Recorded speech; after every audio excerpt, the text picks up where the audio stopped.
Well, hello and welcome.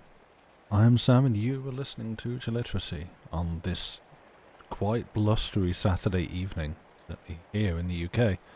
And before too long, we're going to carry on with part 3 of the Human Chord, but first of all, hello and welcome. I was just about to loop the intro again. Hi, how are you all doing? Yeah, I hope we're all well. If you're near various dramatic, in some cases quite scary goings on in various parts of the world, I hope you're keeping warm and safe. But yeah, I hope everyone's well. Week, I see you are navigating the hellscape that is Walmart in December. That I haven't, obviously I haven't been to a Walmart, but I can imagine. And the December modifier is not will make that more fun, so good luck. Lanes are trying to cook meals for the week and play a bit of Animal Crossing. Your cat, however, wants you to stay seated. Mood. Fair. Yeah, I engaged in my... I don't know why it's now become a ritual for me, but it's taken root. So, like, an hour before the stream, I just, like, stop what I'm doing to go and lie down and shut my eyes for a bit. And Joey can hear me do this, and we're just like, come and find me from wherever he is. Usually, like, today he's just been in his cube, so he's clearly within earshot. But he knows. He's just, oh, we lying down? Okay, and just straight over for a cuddle. Hello, actually, that's just reminded me I need to get a link for today's text. Thank you. Yeah. But, yeah, endeavouring. I wish this links to chapters, this one, but it doesn't. So.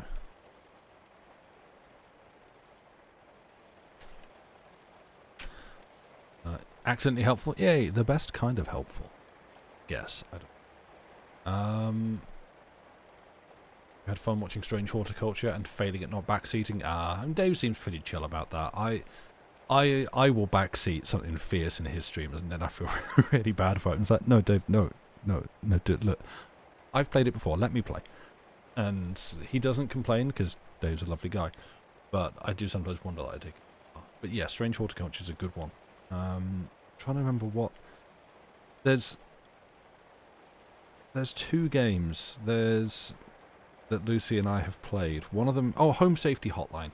Yeah, Strange Horticulture. We played and enjoyed, and then more recently we played Home Safety Hotline. And as I was playing, I was like, "This reminds me of what game have I played that we've played that this is making me think of?" And it was basically Home Safety Hotline and Strange Horticulture are kind of the same game from different angles, and I enjoyed them both. There's a new Strange Horticulture as well, isn't there? Is it Strange Antiquities or something? New game from the same developers that looks like basically the same game in an antique shop, which seems cool. Actually not too busy there today. Hey, rats. Yeah. What do I have? Do I have anything to talk about? I don't know. It's heckin' windy here. Obviously, it's been all over the news. Not had any like emergency alerts through my phone today. Had the one yesterday that everyone else got, where you're like, obviously it's an emergency alert. You don't like that. That is the warning, but you don't give warning that there's an emergency alert going out. So, my phone just screamed at me yesterday out of nowhere, and that was saw that during the Jungle Jam stream. Yeah, actually, I kind of wonder. I'd be interested to see a clip of that because I can imagine that was actually quite startling for everyone there. I think was Dave wait, yesterday was Friday. Was he streaming yesterday? Was he live while that went on? I don't remember. I think he might have been, wasn't he? But yeah, that was quite. Oh, actually, no, he wasn't. I think I saw him chatting on Discord. But yeah, that was Those are some bad noises of yours. Yeah, they're not designed to drift into the background. It's a scream from your phone that wants attention now, and you're like, oh, is this just the end? No, okay, it's a weather warning. That can also be bad. But you know, there's a lot of sound where half a second before there was not, and that can be unnerving.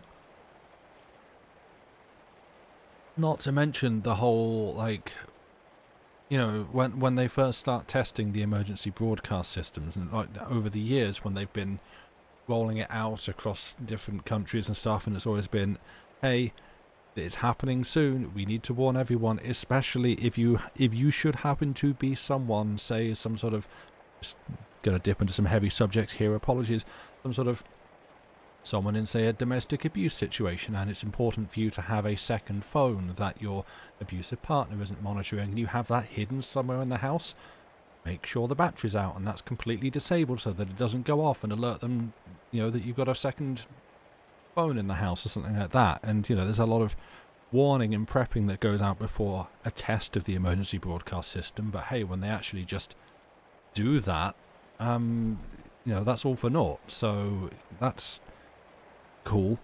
Yeah.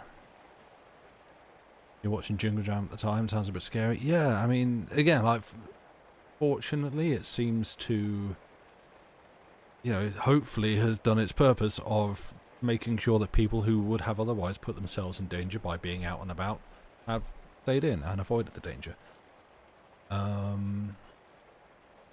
You have text messages, some first Monday of the month. Oh, right, okay. It's really funny because it was exactly when they were calling one of the other Yours cast members and had a whole bit where her background changed every time. Oh, right, there were robots and... Oh, cool, okay. So it just kind of fit into the bit. Nice. What else? Oh, yeah, Moss, Mary Moss, I don't know which... If you have a preference on how you'd like to be addressed. That's what you're saying. You've missed, like, the last couple. You don't know whether, you know, it's worth sticking around for it or not. I mean, yeah, suit yourself, do what you like. I mean, if you want a summary, it can be, don't have a preference, whatever I like. Then you'll get whatever I think to say at the time, if that's okay. Thank you.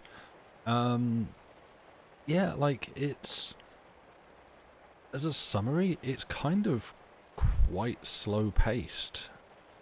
Like, your protagonist, Robert Spin Robin, has answered a... Yeah, we're doing sound magic, basically. He's answered a mysterious request, like a job advert, for someone to travel to the middle of nowhere, Wales, and to be involved in some kind of sound experiment. He's someone who, as a child... which I like the way sort of Blackwood involves this. As a kid, he apparently just sort of discovered by accident that he had something of a gift for, like, true names of things, and in that kind of... Wait, did that weird thing... That was a weird thing I remember happening as a child. Did that really happen? No, I don't... No, it probably didn't. I think I'm just making stuff up and having just surreal childhood memories. He could, like, summon little creatures and things, one of which was called Winky, which I really wish Blackwood had picked any other name, but there it is, that's out there, that's what it's called. And I don't know when that's next going to be mentioned, but probably again before the end of the book, so you'll hear me try to keep a straight face while reading that aloud.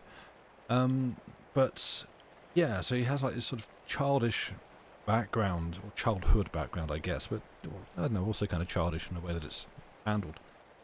Not childish, derogatory, but as in through the eyes of a child. Of, like, yeah, sort of coming up with exactly nudge, wink, saying what, yeah. Me with my lewd meanings for every normal word. No, it is not me. It's genuinely, I wish that this wasn't a thing. Okay, so, sorry, tangent coming up now. there's a number of words that are like perfectly ordinary, normal, benign, like ordinary dictionary words that people use every day, but we do this thing where, like, frankly, horny subcultures from various corners of the internet apply, like, yeah, lewd definitions to them. And that's fine, do that. But then we extend that to do the thing of, like, when, say, someone in, like, advertising or promotion use... So, like, when Nintendo, years ago, when they announced the Nintendo Switch, and everybody online went, they must know. They must know what that means. They must know. Why would they call it that? They must know. And I'm there like, what? What does that mean? What? I don't... What are we doing? What is that? And like, and it's fine to like have those words within culture, within like your thing. Like these, yeah, words have meanings. Words have innuendos and double meanings and double entendres and stuff like that, and that's all fine and good. But when you start like breaking, exactly, there are so many that it's borderline impossible to construct a sentence without someone from somewhere going, wow, I can't believe you just said that. What did I say? And it's, I don't know, I just find it exhausting. Just this sort of assumption that everyone is on the same like linguistic level as you, and like again, I'm not trying to like run it down or like as I say, like have... Sorry, I can hear you. I'm gonna break my concentration badly.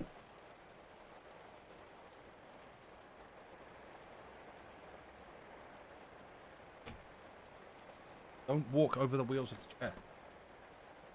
Your feet will get hurt.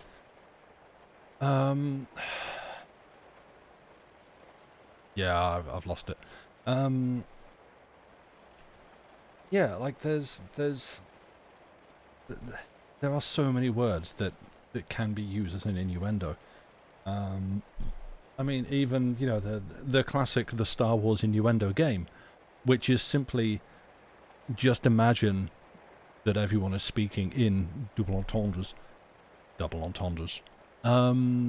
depending on how you want to pronounce that.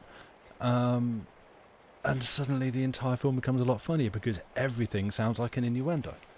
And it's, if nothing else, it is like a fun work of language in general. I was going to say the English language, but no, every language is going to have its innuendos, and that's great.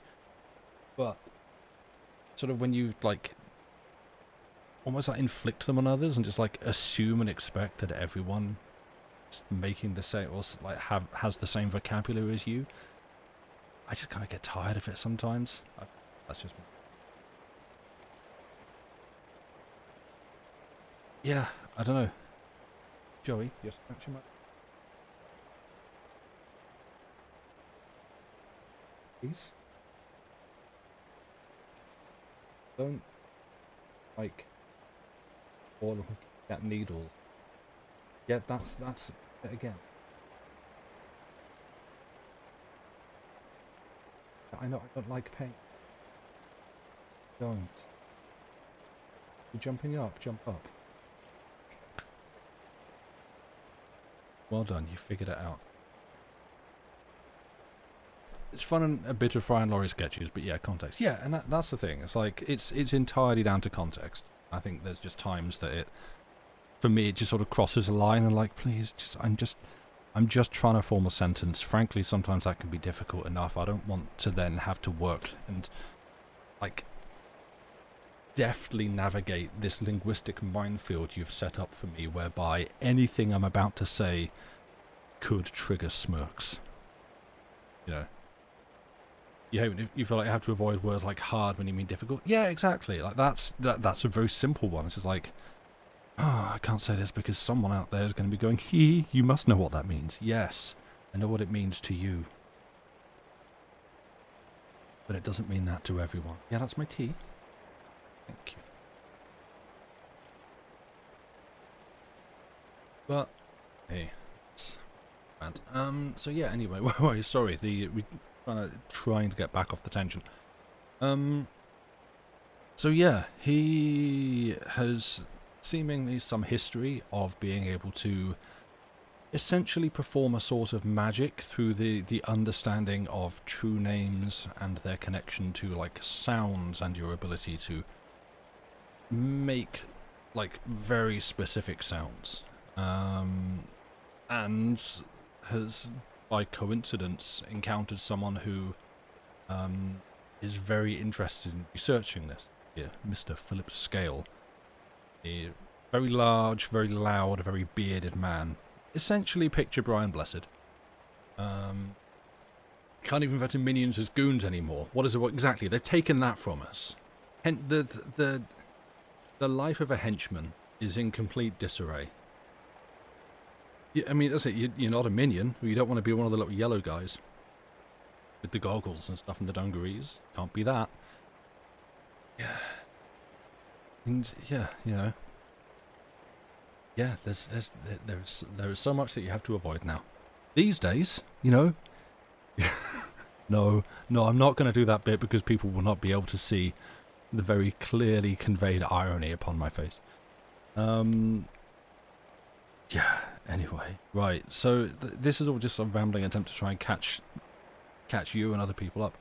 So yeah, he is ensconced in the middle of nowhere, Wales, as part of this sort of very isolated, very secluded experiment into sounds, and has kind of been told that, hey, if this works, it will probably give us the power of literal, actual, biblical, capital G God.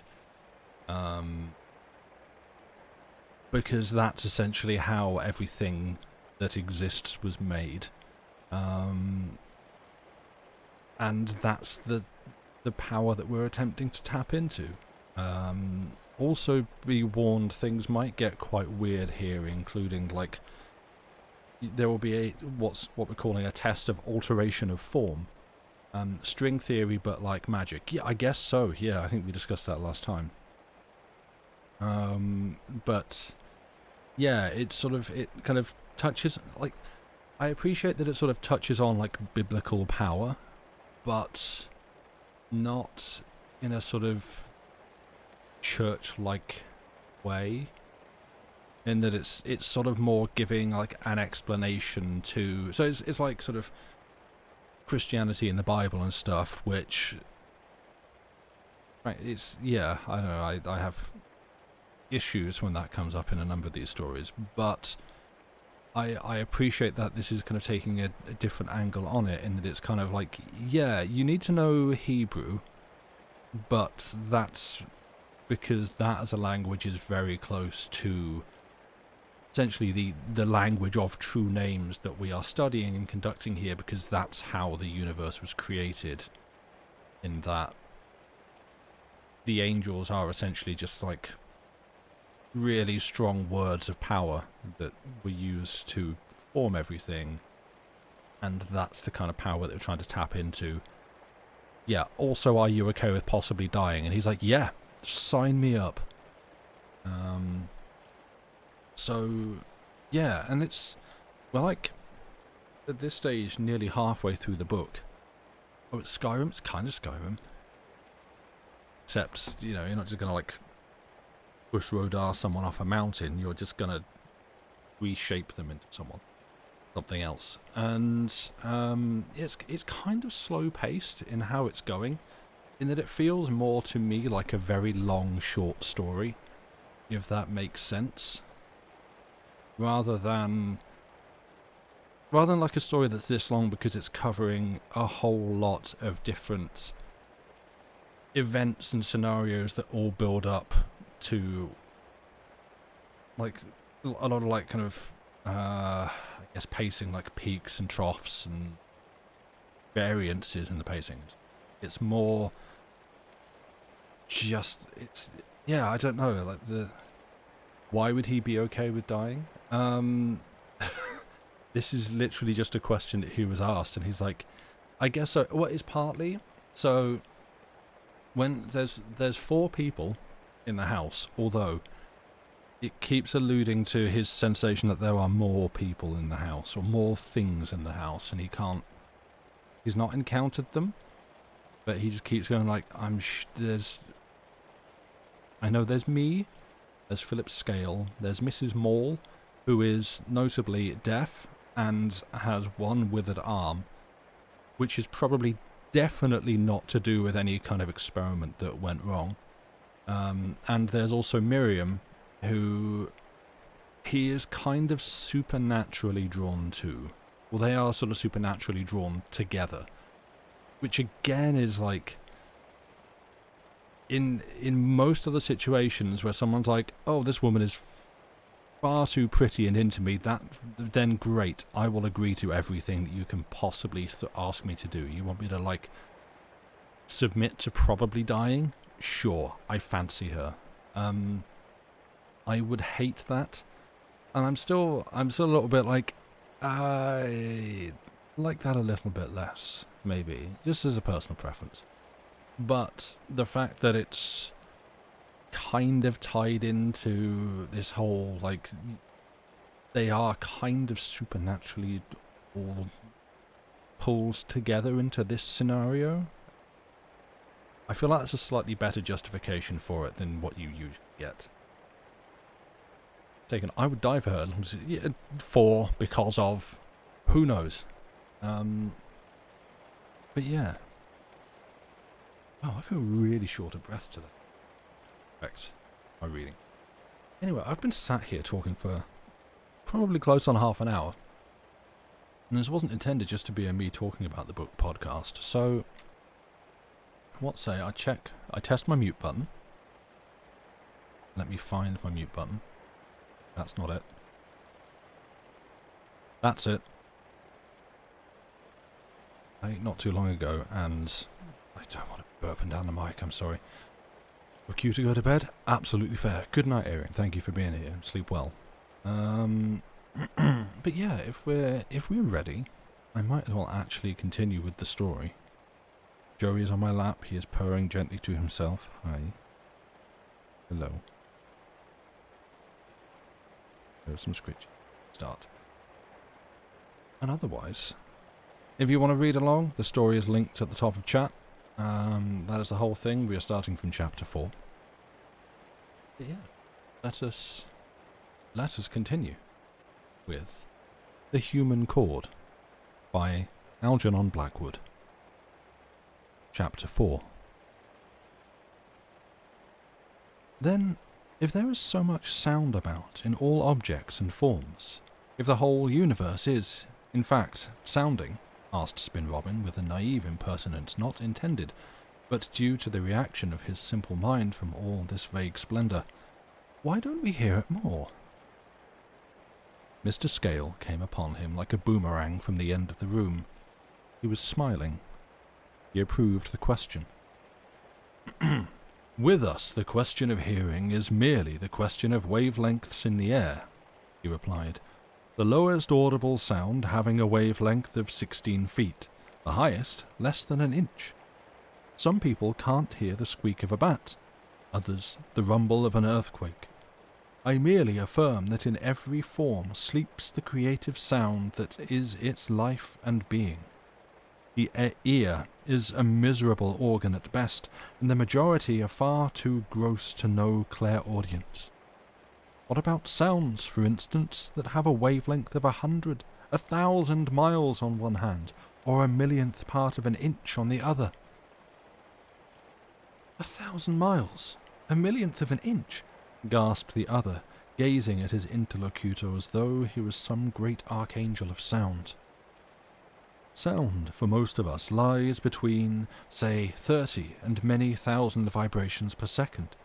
The cry of the earthquake and the cricket. It is our limitation that renders the voice of the dewdrop and the voice of the planet alike inaudible. We even mistake a measure of noise, like a continuous mill wheel or a river, say, for silence, when in reality there is no such thing as perfect silence. Other life is all the time singing and thundering about us, he added, holding up a giant finger as though to listen. To the imperfection of our ears you may ascribe the fact that we do not hear the morning stars shouting together." "Thank you, yes, I quite see now," said the secretary. "To name truly is to hear truly." The clergyman's words seemed to hold a lamp to a vast interior map in his mind that was growing light. A new dawn was breaking over the great mental prairie where he wandered as a child. "To find the true name of anything," he added, "you mean, is to hear its sound, its individual note, as it were." Incredible perspectives swam into his ken, hitherto undreamed of. "Not as it were," boomed the other. "You do hear it. After which, the next step is to utter it, and so absorb its force into your own being by synchronous vibration. Union, mystical and actual. Only, you must be sure you utter it correctly. To pronounce incorrectly is to call it incompletely into life and form, to distort and injure it, and yourself with it. To make it untrue. A lie." They were standing in the dusk by the library window, watching the veil of night that slowly covered the hills. The flying horizons of the moors had slipped away into the darkness. The stars were whispering together their thoughts of flame and speed. At the back of the room sat Miriam among the shadows, like some melody hovering in a musician's mind till he should call her forth. It was close upon the tea hour. Behind them, Mrs. Mole was busying herself with lamps and fire. Mr. Scale, turning at the sound of the housekeeper, motioned to the secretary to approach, then stooped down and spoke low in his ear. "With many names I had great difficulty," he whispered. "With hers, for instance," indicating the housekeeper behind them. "It took me 5 years' continuous research to establish her general voice outline, and even then I at first only derived a portion of her name, and in uttering it I made such errors of omission and pronunciation that her physical form suffered, and she emerged from the ordeal in disorder.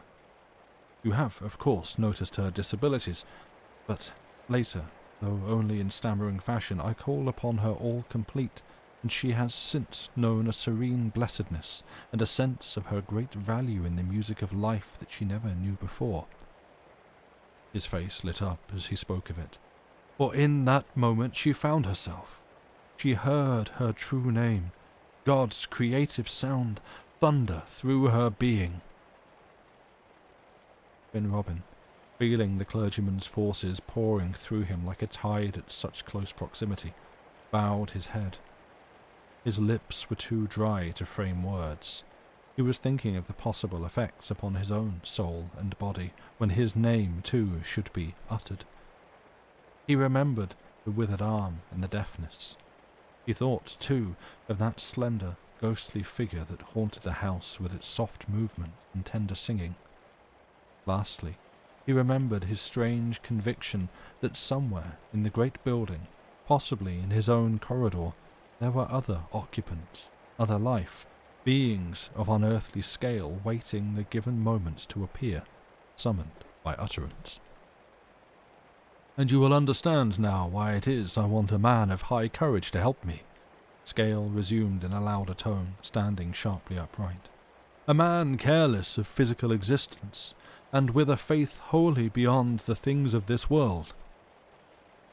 "I do indeed," he managed to reply aloud, while in his thoughts he was saying, I must see it through, I won't give in." With all his might he resisted the invading tide of terror. Even if sad results came later, it was something to have been sacrificed in so big a conception. In his excitement he slipped from the edge of the window-sill where he was perched, and Mr. Scale, standing close in front of him, caught his 2 wrists and set him upon his feet. Shock, like a rush of electricity, ran through him. He took his courage boldly in both hands and asked the question ever burning at the back of his mind. "Then, this great experiment we have in view," he stammered. is to do with the correct uttering of the names of some of the great forces, or angels, and the assimilating of their powers into ourselves. Scale rose up gigantically beside him. "No, sir," he cried. "It is greater, infinitely greater than that. Names of mere angels I can call alone without the help of any one, but for the name I wish to utter, a whole chord is necessary even to compass the utterance of the opening syllable. As I have told you already, a chord in which you share the incalculable privilege of being the tenor note. But for the completed syllables, the full name—" He closed his eyes and shrugged his massive shoulders. "I may need the massed orchestras of half the world, the chorused voices of the entire nation, or in their place a still small voice of utter purity crying in the wilderness. In time you shall know fully. Know, see, and hear. For the present, hold your soul with what patience and courage you may." The words thundered about the room, so that Miriam, too, heard them. Spin Robin trembled inwardly as though a cold air passed him. The suggestion of immense possibilities, vague yet terrible, overwhelmed him again suddenly. Had not the girl at that moment moved up beside him and put her exquisite pale face over his shoulder, with her hand upon his arm, it is probable he would then and there have informed Mr. Scale that he withdrew from the whole affair. "Whatever happens," murmured Miriam, gazing into his eyes, "we go on singing and sounding together, you and I." Then, as Spin Robin bent down and kissed her hair, Mr. Scale put an arm round each of them and drew them over to the tea-table.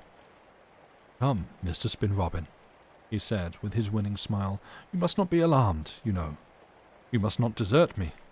You are necessary to us all, and when my experiment is complete, we shall all be as gods together. Do not falter. There is nothing in life, remember, but to lose oneself. I have found a better way of doing so than anyone else. By merging ourselves into the voice of—" "Mr. Scale's tea has been standing more than 10 minutes, interrupted the old housekeeper, coming up behind them. "If Mr. Spin Robin will please to let him come," as though it was Spin Robin's fault that there had been delay. Mr. Scale laughed good-humouredly as the two men, suddenly in the region of teacups and buttered toast, looked one another in the face with a certain confusion. Miriam, sipping her tea, laughed too, curiously. Spin Robin felt restored to some measure of safety and sanity again. Only the strange emotion of a few moments before still moved there unseen among them. "Listen, and you shall presently hear her name," the clergyman whispered, glancing up at the other over his teacup. But Spin Robin was crunching his toast too noisily to notice the meaning of the words fully. Part 2. The stage manager, who stands behind all the scenes of life, both great and small, had prepared the scene well for what was to follow. Sentences about the world of inaudible sound had dropped the right kind of suggestion into the secretary's heart. His mind still whirred with a litter of half-digested sentences and ideas, however, and he was vividly haunted by the actuality of truth behind them all. His whole inner being at that moment cried "Hark!" through a hush of expectant wonder. There they sat at tea, this singular group of human beings. Mr. Scale, bigger than ever, in his loose house suit of black, swallowing his liquid with noisy gulps. Spin Robin, nibbling slippery morsels of hot toast on the edge of his chair. Miriam, quiet and mysterious in her corner, and Mrs. Maule, sedate, respectful in cap and apron, presiding over the teapot, the whole scene cosily lit by lamp and fire, when this remarkable new thing happened. Spin Robin declares that it came... And Robin declares always that it came upon him like a drowning wave, frightening him not with any idea of injury to himself, but with a dreadful sense of being lost and shelterless among the immensities of a transcendent new world. Something passed into the room that made his soul shake and flutter at the centre. His attention was first roused by a sound that he took, perhaps, to be the wind coming down from the hills in those draughts and gusts he sometimes heard. Only to his imagination now it was a peopled wind crying round the halls, behind whose voice he detected the great fluid form of it, running and coloured. But with the noise, a terror that was no ordinary terror invaded the recesses of his soul. It was the fear of the unknown, dreadfully multiplied. He glanced up quickly from his teacup, and chancing to meet Miriam's eye, he saw that she was smiling as she watched him. This sound, then, had some special significance. At the same instant, he perceived that it was not outside, but in the room, close beside him, that Mr. Scale, in fact, was talking to the deaf housekeeper in a low and carefully modulated tone, a tone she could not possibly have heard, however. Then he discovered that the clergyman was not speaking actually, but repeating her name. He was intoning it. It grew into a kind of singing chant, an incantation. Sarah Maule, Sarah Maule, Sarah Maule ran through the room like water, and in Scale's mouth it sounded as his own name had sounded. Different. It became, in some significant way, thus Spin Robin expresses it always, stately, important, nay, even august. It became real. The syllables led his ear away from their normal signification, away from the outer toward the inner. His ordinary mental picture of the mere letters S-A-R-A-H-M-A-W-L-E disappeared and became merged in something else, into something alive that pulsed and moved with vibrations of its own. For with the outer sound there grew up another, interior one that finally became separate and distinct. Joey's just moved off my lap, so I'm just going to get off comfy. Now Spin Robin was well aware that the continued repetition of one's... Now Spin Robin was well aware that the continued repetition... You're right in your cube over there, buddy? Yeah? Okay, he's in his cube. That the continued repetition of one's own name can induce self-hypnotism, and he also knew that the reiteration of the name of an object ends by making that object disappear from the mind. Mustard, repeated indefinitely, comes to have no meaning at all. The mind drops behind the mere symbol, the sound, into something that is unintelligible, if not meaningless. But here it was altogether another matter, and from the torrent of words and similes he uses to describe it, this, a curious mixture of vividness and confusion, is apparently what he witnessed. For, as the clergyman's resonant voice continued quietly to utter the name, something passed gradually into the appearance of the motherly old housekeeper that certainly was not there before, not visible, at least, to the secretary's eyes. Behind the fleshly covering of the body, within the very skin and bones, it seemed, there flowed with steady splendour an effect of charging new vitality that had an air of radiating from her face and figure with the glow and rush of increased life. A suggestion of grandeur, genuine and convincing, began to express itself through the humble domestic exterior of her everyday self. At first, as though some greater personage towered shadowy behind her, but presently with a growing definiteness that showed it to be herself and nothing separate. The two, if two they were, merged. Her mien, he saw, first softened astonishingly, and then grew firm with an aspect of dignity that was unbelievably beautiful. An air of peace and joy her face had always possessed, But this was something beyond either. It was something imposing, majestic. So perilously adjusted is the ludicrous to the sublime, that while the secretary wondered dumbly whether the word housekeeper might also in Scales' new world connote angel, he could have laughed aloud had not the nobility of the spectacle hinted at the same time that he should have wept. For the tears of a positive worship started to his eyes at the sight. Sarah Maule, Sarah Maule. The name continued to pour itself about him in a steady ripple, neither rising nor falling, and certainly not audible to those deaf old ears that flanked the vigorous and unwrinkled face. Youth is not the word to describe this appearance of ardent intensity that flamed out from the form and features of the housekeeper, for it was something utterly apart from either youth or age. Nor was it any mere idealization of her worn and crumpled self. It was independent of physical conditions, as it was independent of the limitations of time and space. Superb as sunshine, simple as the glory that had sometimes touched his soul of boyhood in sleep, the white fires of an utter transfiguration. It was, in a word, as if the name Scale uttered had summoned to the front, through all disguising barriers of flesh, her true and naked spirit, that which neither ages nor dies, that which the eyes, when they rest upon a human countenance, can never see, the soul itself.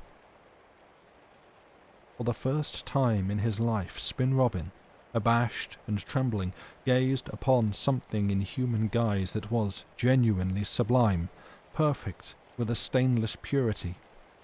The mere sight produced in him an exaltation of the spirit such as he had never before experienced, swallowing up his first terror.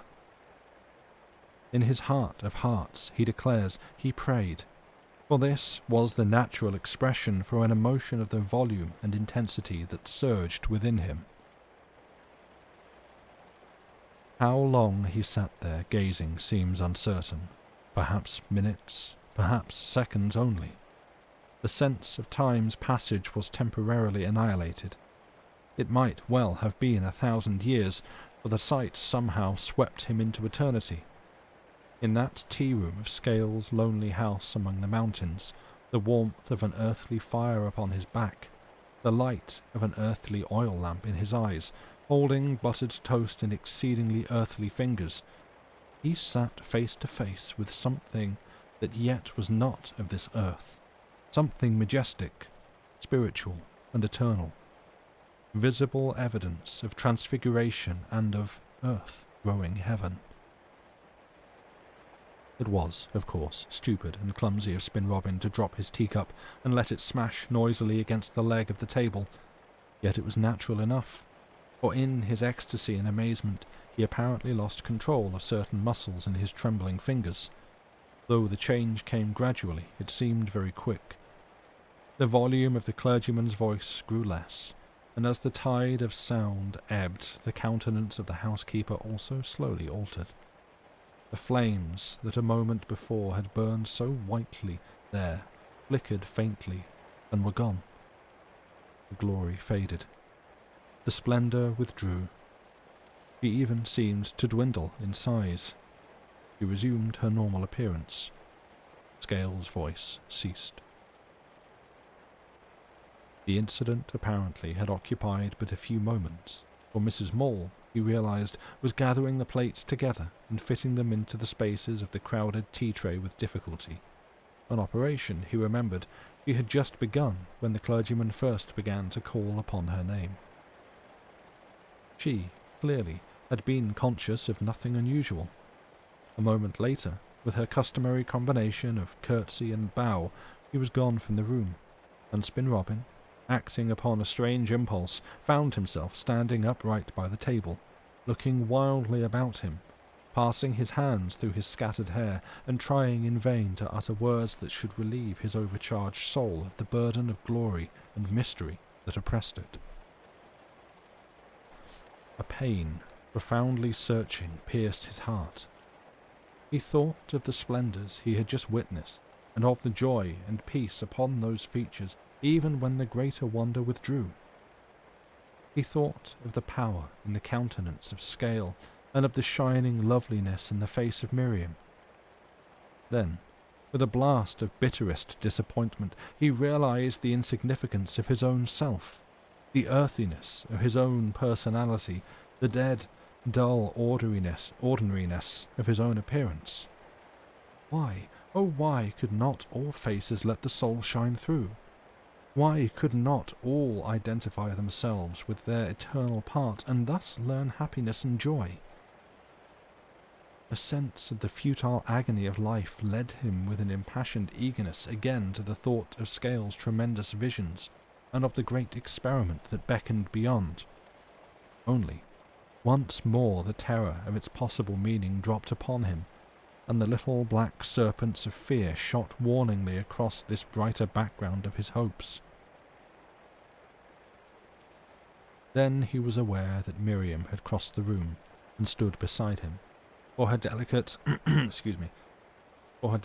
and natural perfume announced her even before he turned and saw.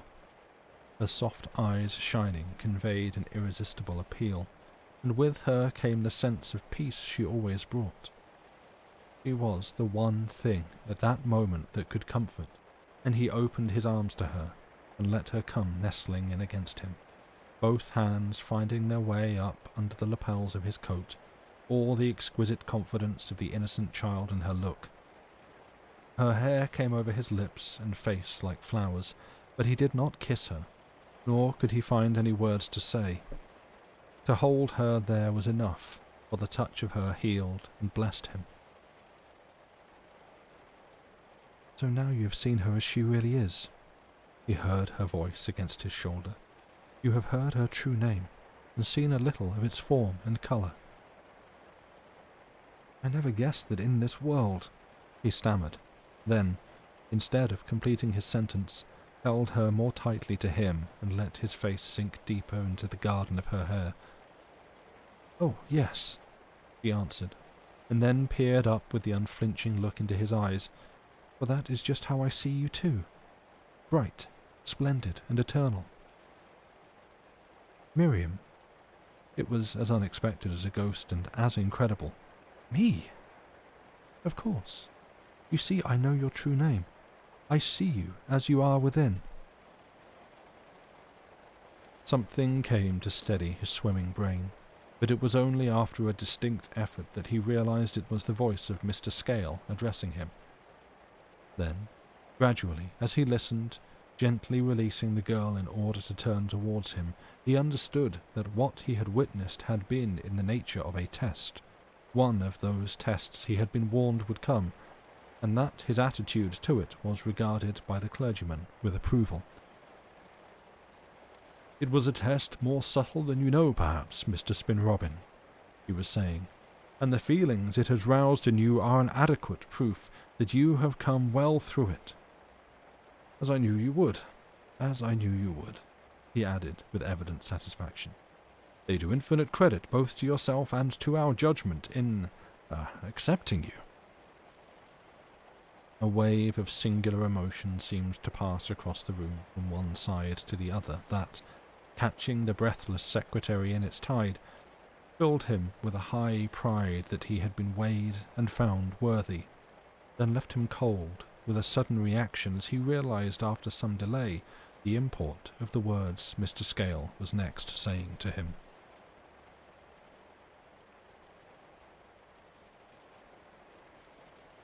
Chapter 5. "And now you shall hear your own name called," boomed the clergyman with enthusiasm, "and realize the beauty and importance of your own note in the music of life." And while Spinrobin trembled from head to toe, Mr. Scale bore down upon him, laid a hand upon his shoulder. He looked up into the clergyman's luminous eyes.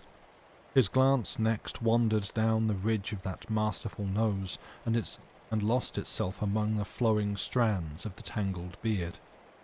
At that moment it would hardly have surprised him to see the big visage disappear, and to hear the sound of which it was the visible form slip into his ears with a roar. But side by side with the vague terror of the unknown, he was conscious also of a smaller and more personal pang. For a man may envy other forms, yet keenly resent the possible loss or alteration of his own.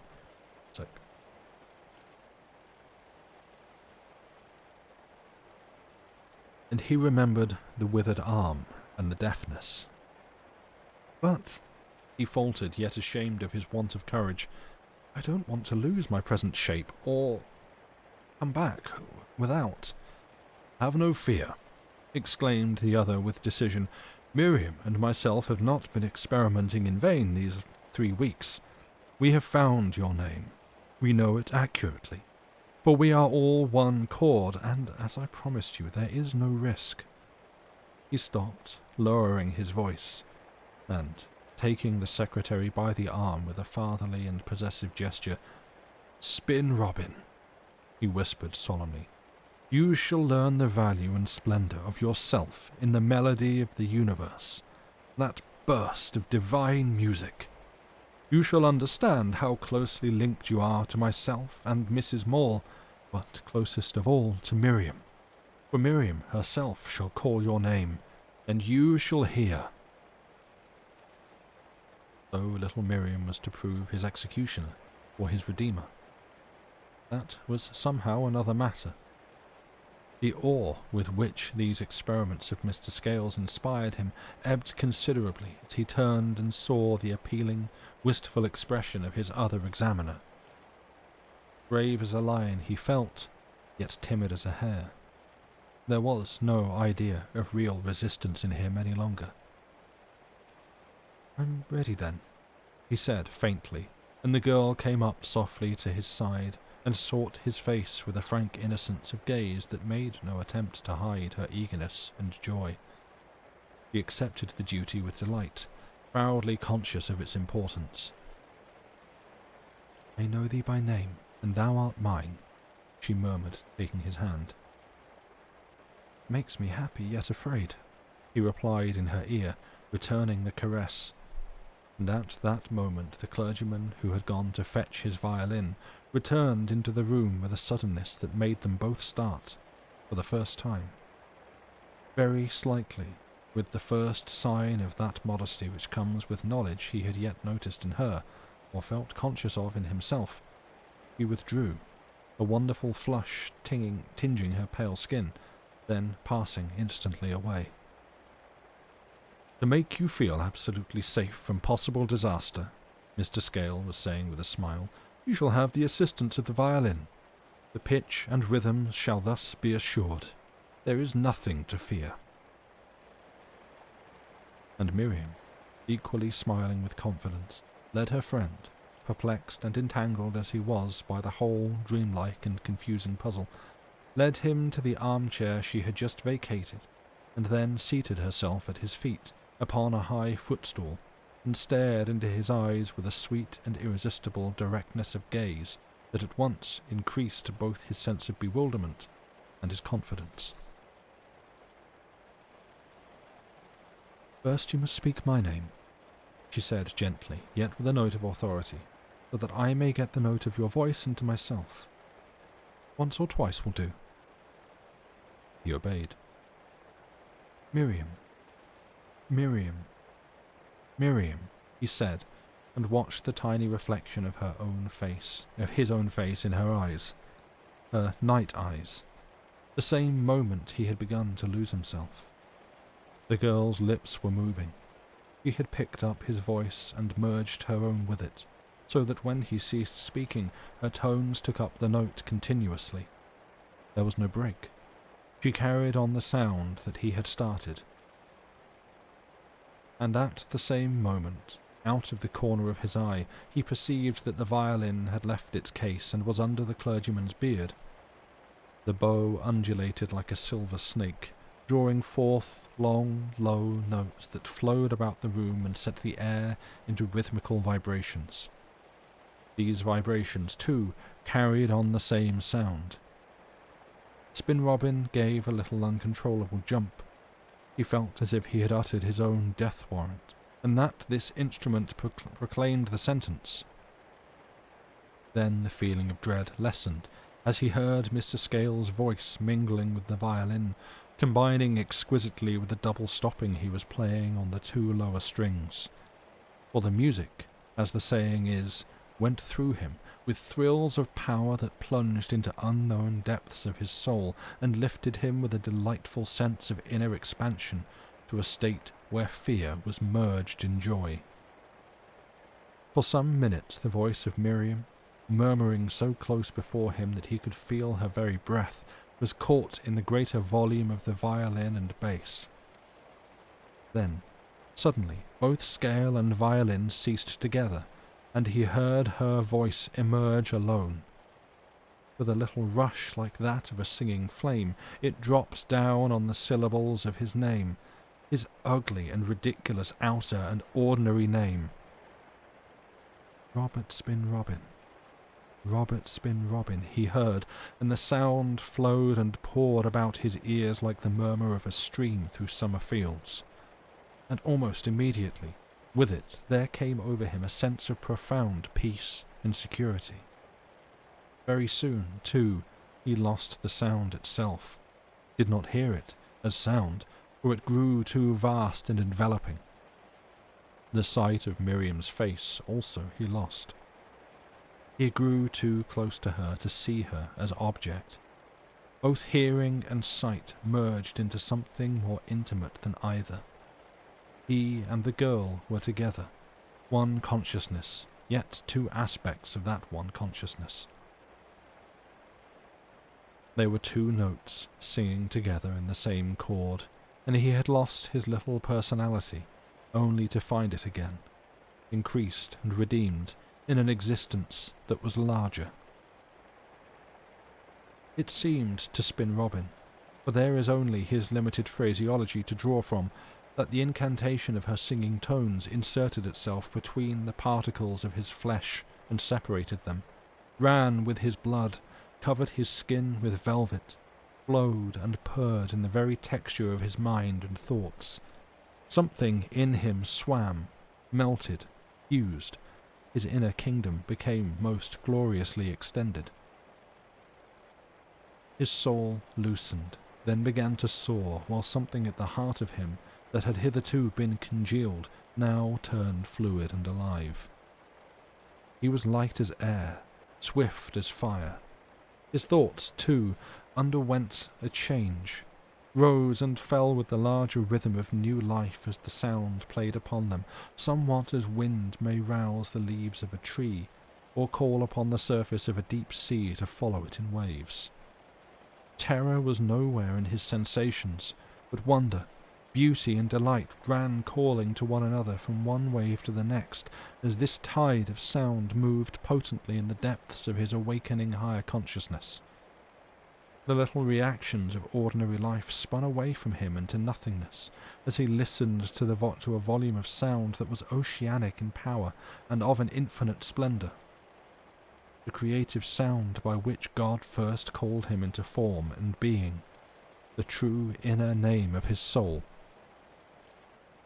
Yet he no longer consciously listened, no longer, perhaps, consciously heard. The name of the soul can sound only in the soul, where no speech is, nor any need for such stammering symbols. Spin Robin for the first time knew his true name, and that was enough. It is impossible to translate into precise language this torrent of exquisite sensation that the girl's voice awakened. In the secret chambers of his imagination, Spin Robin found the thoughts, perhaps, that clothed it with intelligible description for himself, but in speaking of it to others he becomes simply semi-hysterical, and talks a kind of hearty nonsense. For the truth, probably, is that only poetry or music can convey any portion of a mystical illumination, otherwise hopelessly incommunicable. The outer name had acted as a conductor to the inner name beyond. It filled the room, and filled some far vaster space that opened out above the room, about the house, above the earth, yet at the same time was deep, deep down within his own self. He passed beyond the confines of the world into those sweet, haunted gardens where cherubim and seraphim, vast forces, continually do sing. It floated him off his feet as a rising tide overtakes the little shore pools and floats them into its own greatness, and on the tranquil bosom of these giant swells he rose into a state that was too calm to be ecstasy, yet too glorious to be mere exaltation. And as his own little note of personal aspiration soared with this vaster music to which it belonged, he felt mounting out of himself into a condition where at last he was alive, complete and splendidly important. His sense of insignificance fled. His ordinary, petty, and unvalued self dropped away flake by flake, and he realized something of the essential majesty of his own real being as part of an eternal and wonderful whole. The little painful throb of his own limited personality slipped into the giant pulse beat of a universal vibration.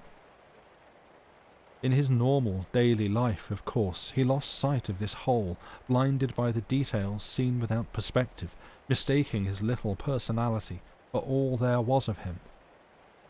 But now, as he rose, whirling, soaring, singing in the body of this stupendous music, he understood, with a rush of indescribable glory, that he was part and parcel of this great chord, this particular chord in which Scale, Mrs. Maule, and Miriam also sang their harmonious existences, that this chord, again, was part of a vaster music still, and that all, in the last resort, was a single note in the divine utterance of God. That is, the little secretary, for the first time in his existence, saw life as a whole, and interpreted the vision so wondrous, sweet, and simple, with the analogies of sound communicated to his subliminal mind by the mighty Scale. Whatever the cause, however, the fine thing was that he saw, heard, knew. He was of value in the scheme. In future he could pipe his little lay without despair. Moreover, with a merciless clarity of vision, he perceived an even deeper side of truth, and understood that the temporary discords were necessary, just as evil, so-called, is necessary for the greater final perfection of the whole. For it came to him, with the clear simplicity of a child's vision, that the process of attuning his being to the right note must inevitably involve suffering and pain. The awful stretching of the string, the strain of the lifting vibrations, the stress at first of sounding in harmony with all the others, and the apparent loss of one's own little note in order to do so. This point he reached, it seems, and grasped. Afterwards, however, he entered a state where he heard things no man can utter, because no language can touch transcendental things without confining or destroying them. In attempting a version of them, he merely becomes unintelligible, as has been said. Yet the mere memory of it brings tears to his blue eyes when he tries to speak of it, and Miriam, who became, of course, his chief confidant, invariably took it upon herself to stop his futile efforts with a kiss. So, at length, the tide of sound began to ebb. The volume lessened and grew distant, and he found himself, regretfully, abruptly, sinking back into what, by comparison, was mere noise. First he became conscious that he listened, heard, saw.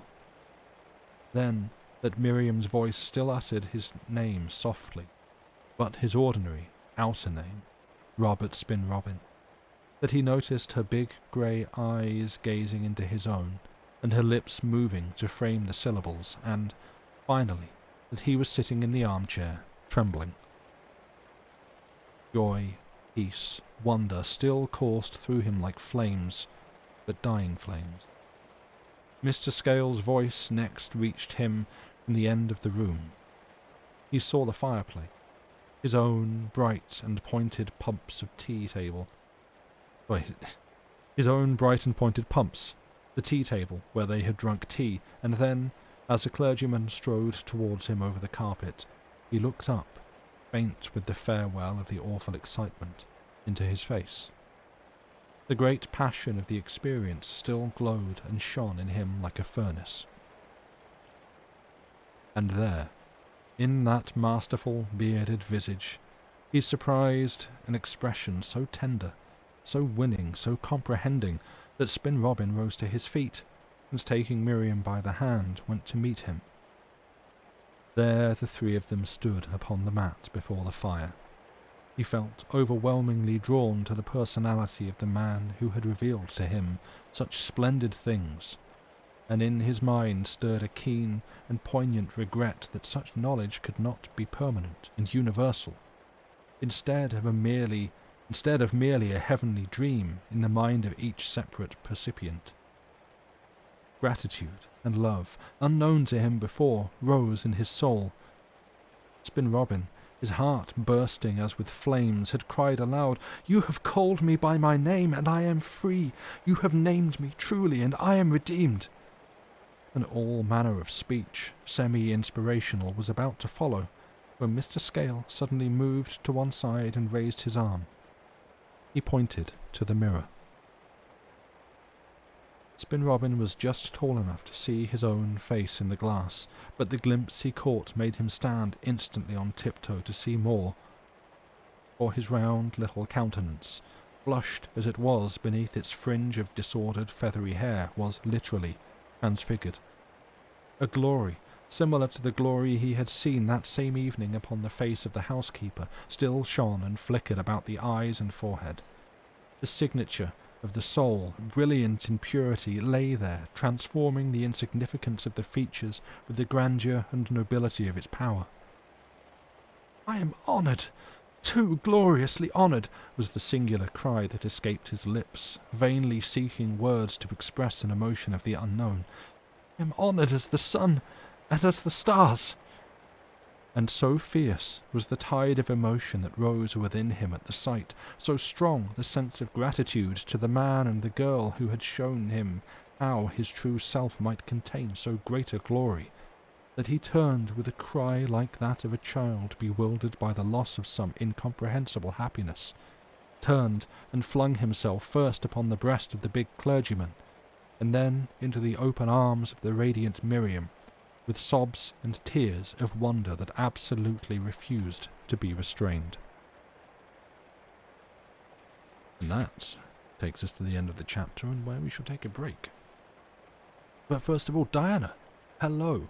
Welcome, lovely to see you. Thank you for the 18 months. I hope that you are well. It's been a minute. Hope you're keeping well. And yeah, I would like to probably stop and have a lengthy discussion about everything that's just happened, and perhaps compare notes with other people who were, should we say, raised in a slightly spooky church environment, and have probably seen things like that take place and been quite terrified by them. And I don't know whether it was Blackwood's intent to, like, I guess I'm just going to talk about it now anyway. This feels like a cosmic horror, but because there's the examples, sort of examples of explanations for where do I want to go with this? So you've got your typical Lovecraft cosmic horror, and people being driven insane by a glimpse of the unfathomable and the impossible, and that kind of the explanation for that is you have the reason it's kind of horrifying, and the reason that it breaks people's minds is because just for a moment they've been given a fleeting glimpse of a clear and understandable glimpse of things way bigger and beyond them. If you took an ant and just gave it a human consciousness for a second, and it's suddenly like aware of everything that we as people are aware of. Firstly, you're given an antidepressant, well done. But then it has to like go back into itself, and like it's it's trying to recall and comprehend all the things that it's just seen, but it no longer has the tools and the capacity to do that, and it sort of breaks the mind. Is, I believe, roughly like the working theory for what cosmic horror is about. And this kind of feels very much like that, but as has just happened, from more of like a religious ecstasy kind of perspective, rather than you've not seen something gone, oh good grief, it's terrifying. It's awesome and awful in the sense of awe and wonder. He's just been presented with what does I say, skill issue? Okay, fair, yes. Nice. But yeah, he's like Spin Robin's just been presented with something seemingly magnificent and wonderful and marvelous in the sort of your, like, I was going to say, in like your true definition of, or like in the original text of the Bible, not the translated edition, but the whole, like, having a face-to-face encounter with a biblically accurate angel, not some long blonde-haired dude in a sheet with a halo above his head going, "Yo, be not afraid." This is some like interlinked, many-eyed series of wheels trying to talk to you, and it's like, "Yo, what am I seeing?" So this is someone having that sort of truly powerful, soul-redefining, reverential experience, and in this case, coming out of it okay, but to me, as someone who has, without going, there's been details mentioned before, but like, gone through some quite spooky Christian upbringing stuff in my past. Biblically accurate horror, yes, exactly. The kind of things where everyone's going, no, this is fine and normal, and I'm just there like, I'm very scared. You're telling me it's not normal to be scared, but I am. So, and this feels very kind of close to that in a way that I appreciate. And so that's where I'm like, I'm pretty sure this is written as a horror, and it's meant to be written as a horror, and it's meant to feel like a horror, but also the fact that everyone in the scene is like, frankly, having a good time. And sure, it mentions like Spin Robin's apprehension and fear, but it goes away once he starts having a good time.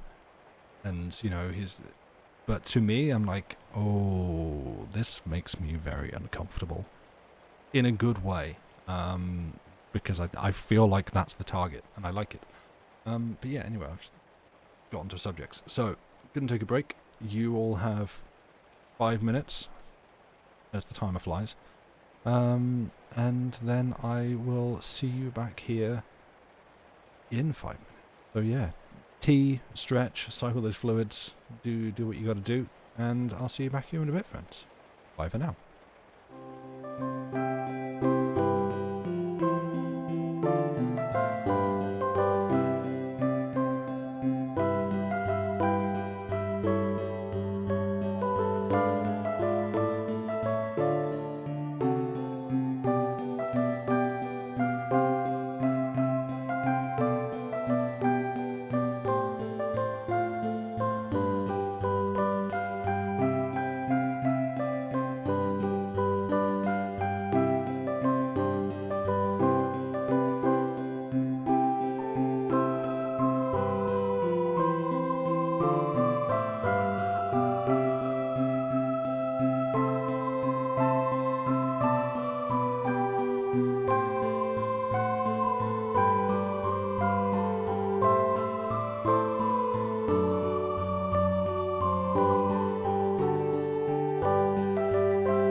we're back. Hello. Yeah. Break. Ray Tracer. Thank you for the 32 months. Good 5:24 p.m. zone to you too. I'm not sure what did autocorrects turn time zone into PM zone or what? Or was that just meant to be 5:24 p.m. and it got turned into 5:24 p.m. zone? That's a new and weird one. And just more evidence in a pile of why I won't be handing things over to the AIs. Because they're not AIs, they're just autocorrect. Just predictive text. Anyway, that's not a discussion I'm going to get into because we'll never end the stream. But yeah, hello, sneaking in during the break. Hope you're well. It's good to see you. Oh, and look who it is. It's Dave. We don't have any. Well, no, we don't. Because we don't have any raid alerts over here. There's just thanks in chat. I guess. Welcome. We have like a librarian that pops out from behind the chair and just goes, shh. Maybe. I don't know. Never really thought about it. I think, yeah, just all the noise. Yeah, it's actually like it's the like mobile phone alerter sound. Yeah, that's the one. Yeah, it's a rude librarian that pops out. Shut up. That would be great. Dave, welcome in. I hope that the horticulture was strange enough for you and viewers. We've just got back from a break. It was, well, no, it wasn't actually. The reading of the first half was about usual length, but I sat and talked for like half an hour before we started. So that's why we're slightly offset on time. But yes, hello, welcome in.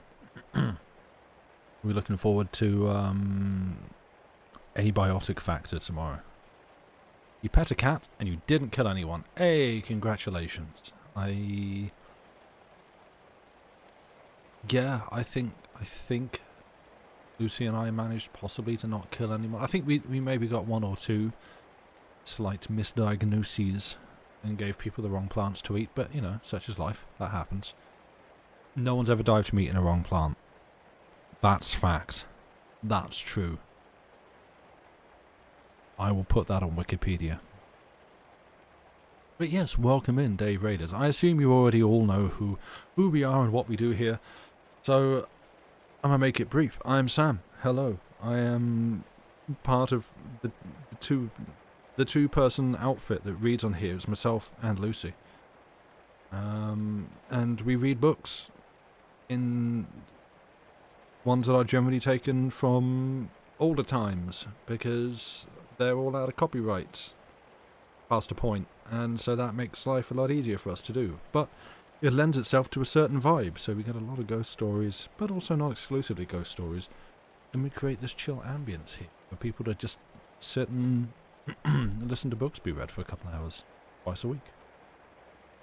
Nothing on the internet is a lie? No, especially that. And tonight, well, for the last few Saturday streams, although I've missed a couple and I apologise for that, I've been reading to you The Human Chord by Algernon Blackwood. It's a sort of...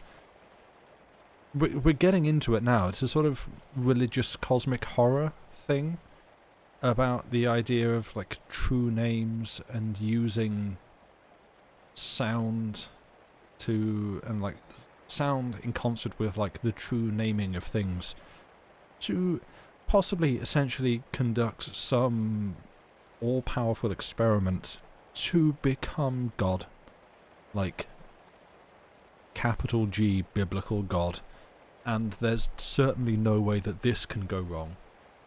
And where we left it before the break, our protagonist just kind of got a little bit of a taste of that power when his own true name was uttered back at him, and he experienced a sort of overwhelming religious bliss that to him and everyone around him was fine and cool and dandy, and to me made me very uncomfortable.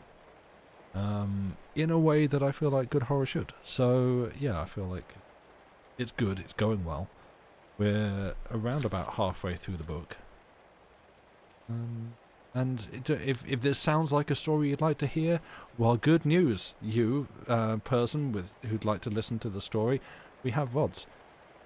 We keep everything we stream up on YouTube.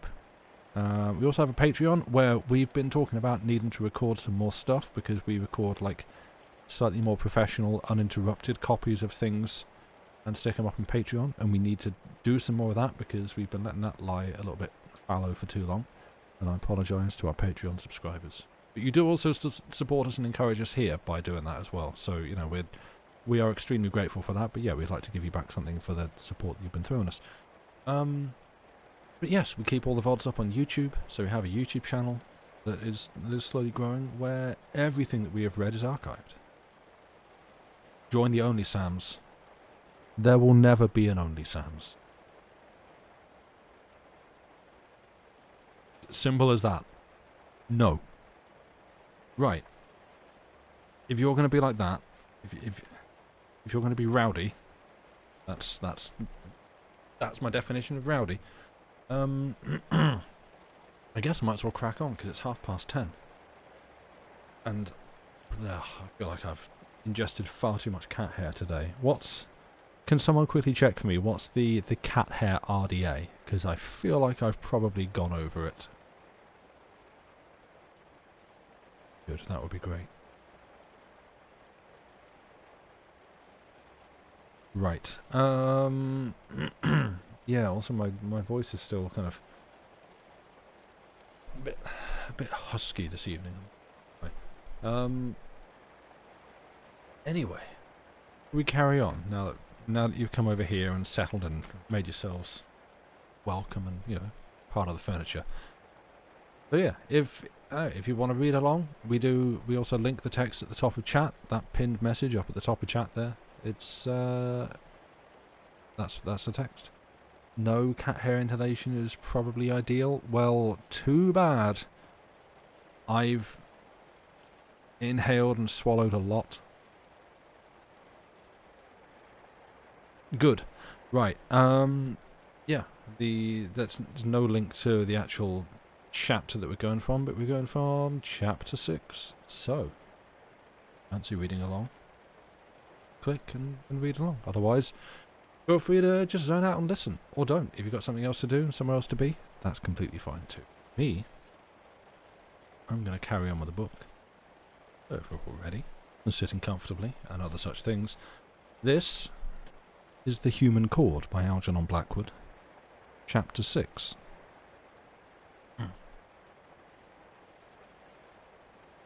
The situation at this point of his amazing adventure seems to have been that the fear Spin Robin felt about the nature of the final experiment was met and equalized by his passionate curiosity regarding it. Had these been the only two forces at work, the lightest pressure in either direction would have brought him to a decision. He would have accepted the challenge and stayed, or he would have hesitated, shirked, and left. There was, however, another force at work upon which he had hardly calculated at the beginning, and that force now came into full operation, and controlled his decision with margin and to spare.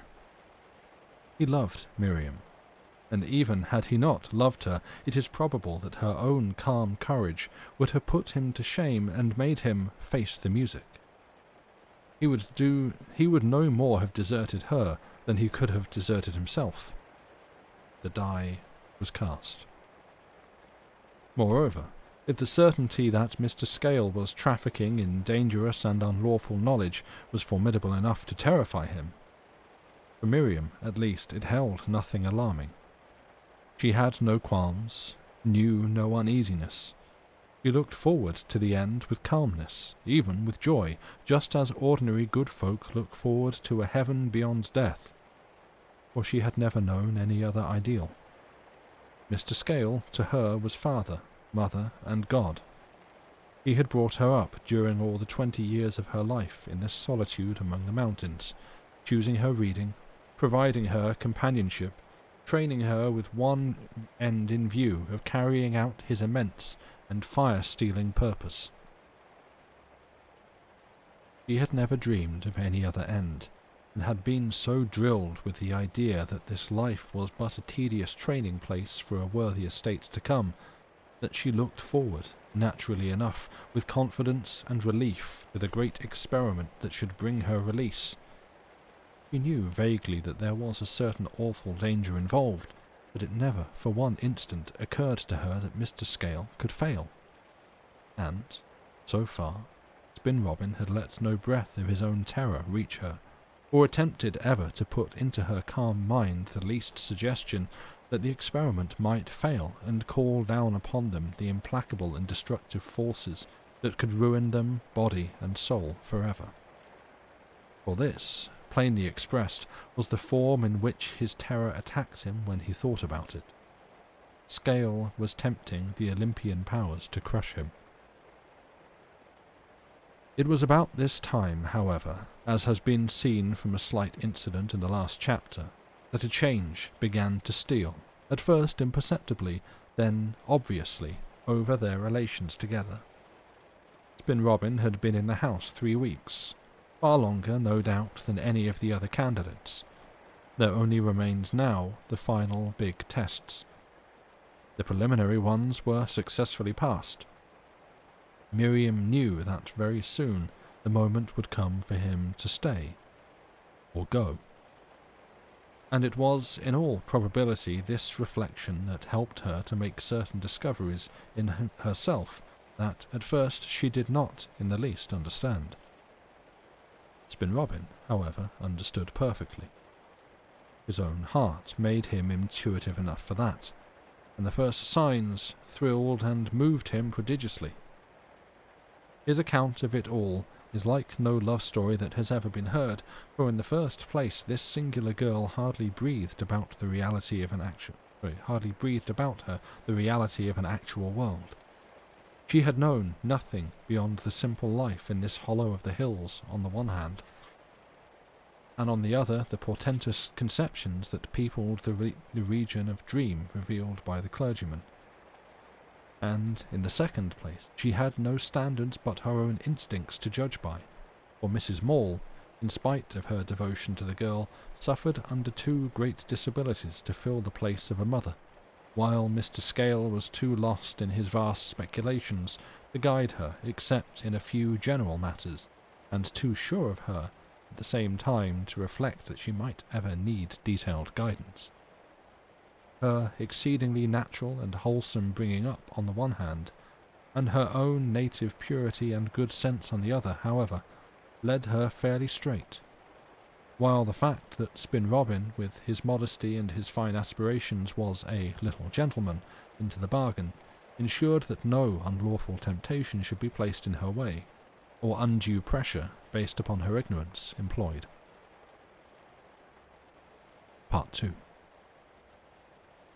They were coming down one afternoon from the mountains soon after the test of calling his name, and they were alone, the clergyman being engaged upon some mysterious business that had kept him out of sight all day.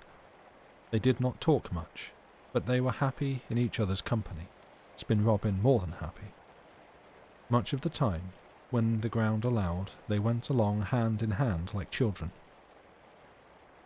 "Miriam," he had asked on the top of the moors, "did I ever tell you about Winky? My little friend, Winky?" And she had looked up with a smile and shaken her head. "But I like the name," she added. "I should like to hear, please." "Right. She's not West Country." "I should like to hear, please." And he told her how, as a boy, he had invoked various folk to tease his sister, of whom Winky was chief, but in telling the story he somehow or other always referred to the little person by name, and never once revealed his sex. He told, too, how he sat all night on the lawn outside his sister's window to intercept the expected visit. "Winky," she said, speaking rather low, "is a true name, of course. You really created Winky, called Winky into being."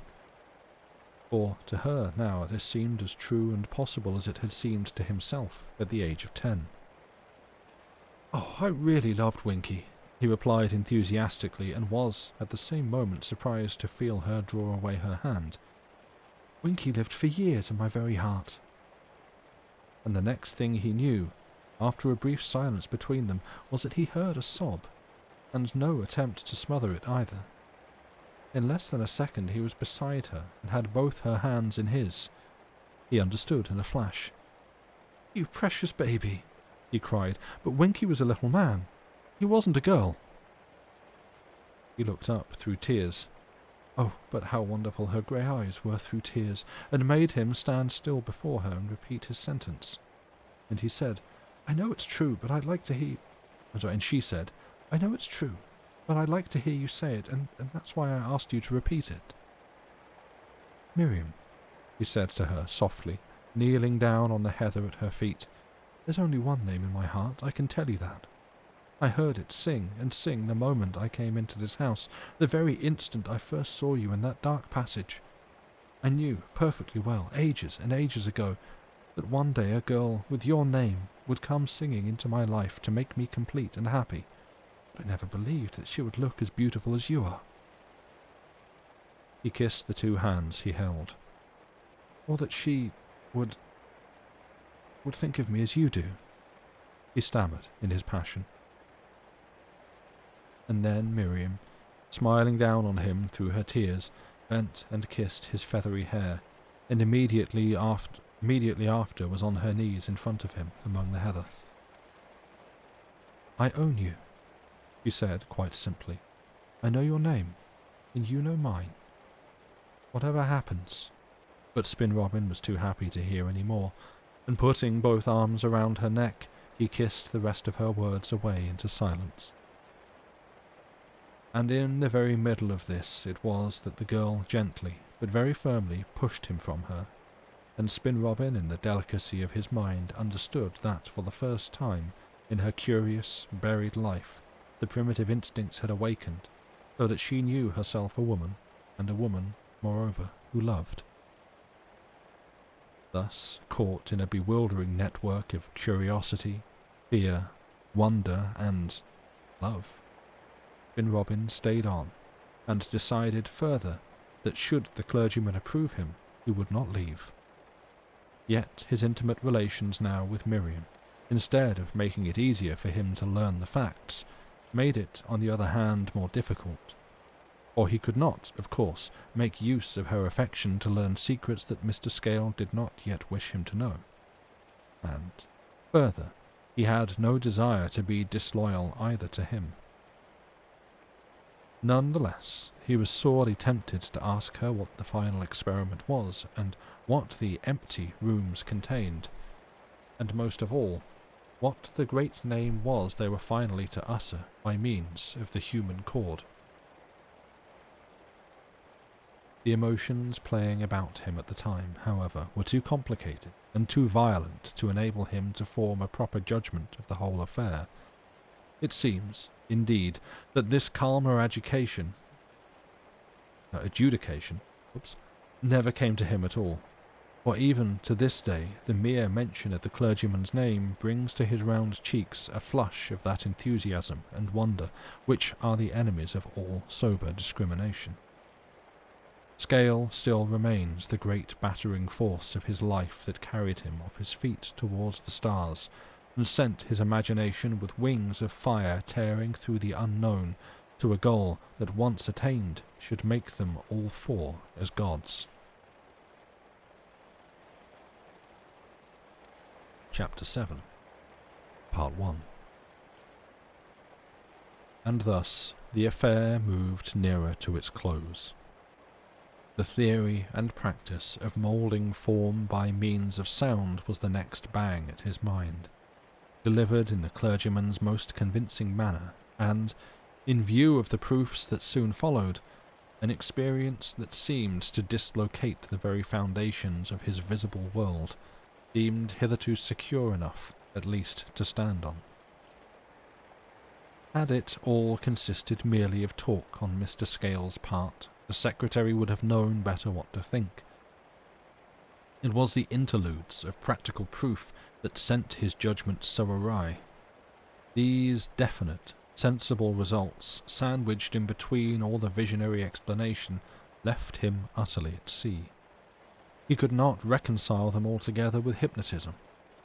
He could only, as an ordinary man, already with a bias in the mystical direction, come to the one conclusion that this overwhelming and hierophantic man was actually in touch with systems of force so terrific as to be dangerous to what he had hitherto understood to be life. It was easy enough for the clergyman, in his optimistic enthusiasm, to talk about their leading to a larger life. But what if the experiment failed, and these colossal powers ran amok upon the world, and upon the invokers? Moreover, chief anxiety of all, what was this name to be experimented with? What was the nature of this force that Scale hoped to invoke, so mighty that it should make them as gods, so terrible that the chord alone could compass even the first of its stupendous syllables? And further, he was still haunted with the feeling that other beings occupied certain portions of the rambling mansion, and more than once recently he had awakened in the night with an idea, carried over from dreams possibly, that the corridor outside his bedroom was moving and alive with footsteps. From dreams possibly, for when he went and peered shivering through the narrow crack of the half-opened door, he saw nothing unusual. And another time, he was awake beyond question at the moment, for he had been reading till 2 o'clock and had but just extinguished the candle. He had heard a sound that he found impossible to describe, but that sent all the blood with a swift rush from the region of his heart. It was not wind. It was not the wood cracking with the frost. It was not snow sliding from the slates outside. It was something that simultaneously filled the entire building, but sounded particularly loud just outside his door. And it came with the abrupt suddenness of a report. It made him think of all the air in the rooms and halls and passages being withdrawn by immense suction, as though a gigantic dome had been dropped over the building in order to produce a vacuum. And just after he heard it, unmistakably, the long, soft stride of Scale going past his door and down the whole length of the corridor, stealthily, very quickly, with the hurry of anxiety or alarm in his silence and his speed. This, moreover, had now happened twice, so that imagination seemed a far-fetched explanation, and on both occasions the clergyman had remained invisible on the day following until the evening, and had then reappeared, quiet and as usual, but with an atmosphere of immense vibratory force somehow about his person, and a glow in his face and eyes that at moments seemed positively coloured. No words of explanation, however, had as yet been forthcoming of these omens, and Spin Robin waited with what patience he could, meanwhile, for the final test which he knew to be close upon him. And in his diary, the pages usually left blank now because words failed him, he wrote a portion, I looked this up, of Oenoni's cry, I completely what it was. Oenoni's cry that had caught his memory and expression a little of what he felt. For fiery thoughts do shape themselves within me more and more, whereof I catch the issue, as I hear dead sounds at night come from the inmost hills, like footsteps upon wool. Part 2. It was within 3 days of the expiration of his trial month that he then had his conversation with the clergyman, which he understood quite well was offered by way of preparation for the bigger tests about to come. He has reported what he could of it. It seemed to him at the time both plausible and absurd. It was of a piece, that is, with the rest of the whole fabulous adventure. Mr. Scale, as they walked over the snowy moors in the semi-darkness between tea and dinner, had been speaking to him about the practical results obtainable by sound vibrations. what he already knew for that matter, and how it is possible by fiddling long enough upon a certain note to fiddle down a bridge and split it asunder. From that he passed on to scientific fact that the ultimate molecules of matter are not only in constant whirring motion, but that also they do not actually touch one another. The atoms composing the point of a pin, for instance, shift and change without ceasing, and there is space between them. Then, suddenly taking Spin Robin's arm, he came closer, his booming tone dropping to a whisper. "To change the form of anything," he said in his ear, "is merely to change the arrangement of those dancing molecules, to alter their rate of vibration." His eyes, even in the obscurity of the dusk, went across the other's face like flames. "By means of sound?"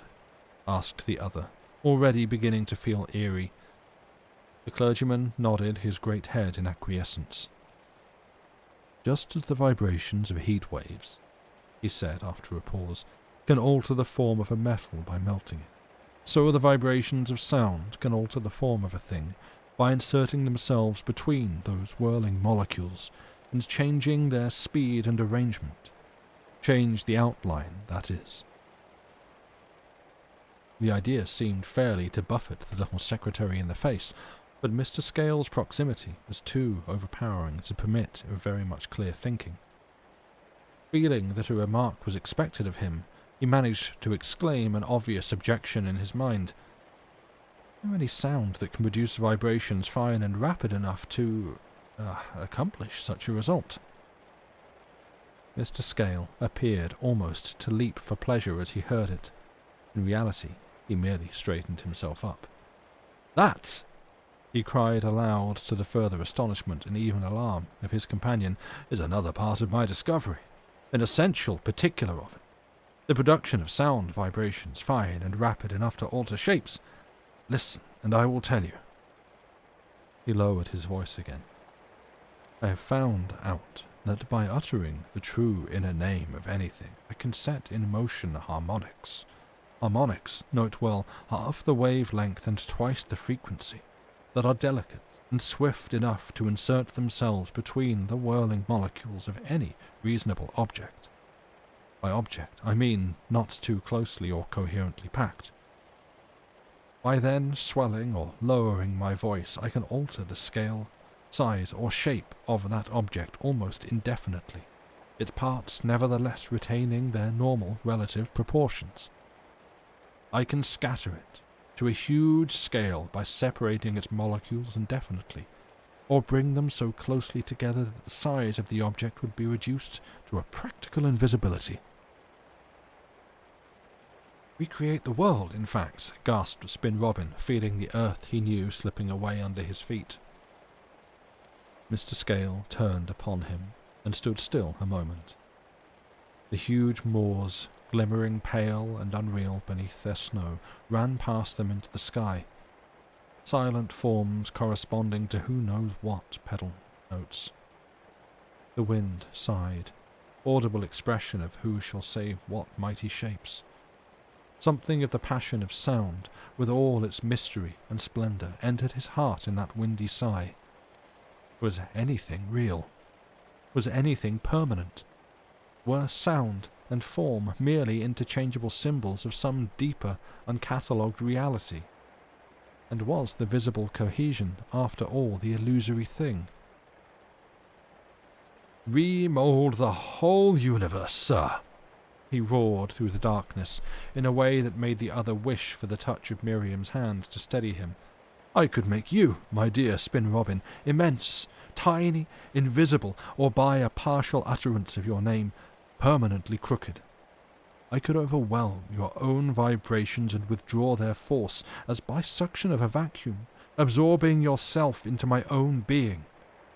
By uttering the name of this old earth, if I knew it, I could alter its face, toss the forests like green dust into the sea, and lift the pebbles of the seashore to the magnitude of moons. Or, did I know the true name of the sun, I could utter it in such a way as to identify myself with its very being, and so escape the pitiful terrors of a limited, personal existence. He seized his companion's arm and began to stride down the mountainside at a terrific pace, almost lifting Spin Robin from his feet as he did so. About the ears of the panting secretary, the wild words tore like bullets, whistling a new and dreadful music. "My dear fellow," he shouted through the night, "at the word of power of a true man the nations would rush into war, or sink suddenly into eternal peace. The mountains be moved into the sea, and the dead arise. To know the sounds behind the manifestations of nature, the names of mechanical as well as of physical forces, psychical forces, of Hebrew angels as of Christian virtues, is to know powers that you can call upon at will and use. Utter them into the true vibratory way, and you waken their counterpart in yourself, and thus stir thus mighty psychic powers into the activity in your soul." He rained the words down upon the other's head like a tempest. Can you wonder that the walls of Jericho fell flat before a sound, or that the raging waves of the sea lay still before a voice that called their name? My discovery, Mr. Spin Robin, will run through the world like a purifying fire. For to utter the true names of individuals, families, tribes, and nations will be to call them to knowledge of their highest selves, and to lift them into tune with the music of the voice of God. They reached the front door, where the gleam of lamps shone with a homely welcome through the glass panels.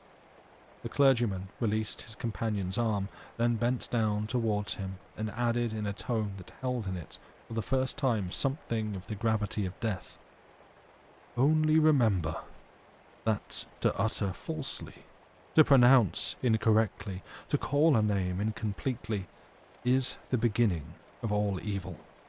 For it is to lie with the very soul.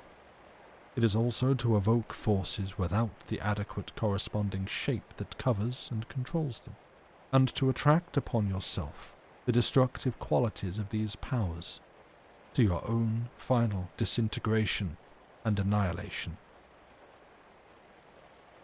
Spin Robin entered the house, filled with a sense of awe that was cold and terrible, and greater than all his other sensations combined. The winds of fear and ruin blew shrill about his naked soul. Nonetheless, he was steadfast. He would remain to bless Mr. Scale. But he would remain to bless. Mr. Scale might be violent in mind, unbalanced, possibly mad, but his madness thundered at the doors of heaven, and the sound of that thundering completed the conquest of his admiration.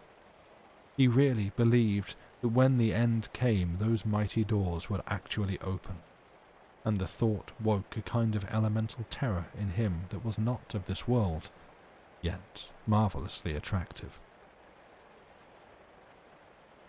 Part 3. That night, the singular rushing sound again disturbed him. It seemed, as before, to pass through the entire building, but this time it included a greater space in its operations, for he fancied he could hear it outside the house as well, travelling far up into the recesses of the dark mountains. Like the sweep of immense draughts of air, it went down the passage and rolled on into the sky, making him think of the clergyman's suggestion that some sounds might require airwaves of 100 miles instead of a few inches, too vast to be heard as sound. And shortly after, it followed the great gliding stride of Mr. Scale himself down the corridor. That, at least... Wait, I read that sentence weirdly. And shortly after it followed the great gliding stride of Mr. Scale himself down the corridor. That, at least, was unmistakable. During the following day, moreover, Mr. Scale remained invisible. Spin Robin, of course, had never permitted himself to search the house, or even to examine the other rooms in his own corridor.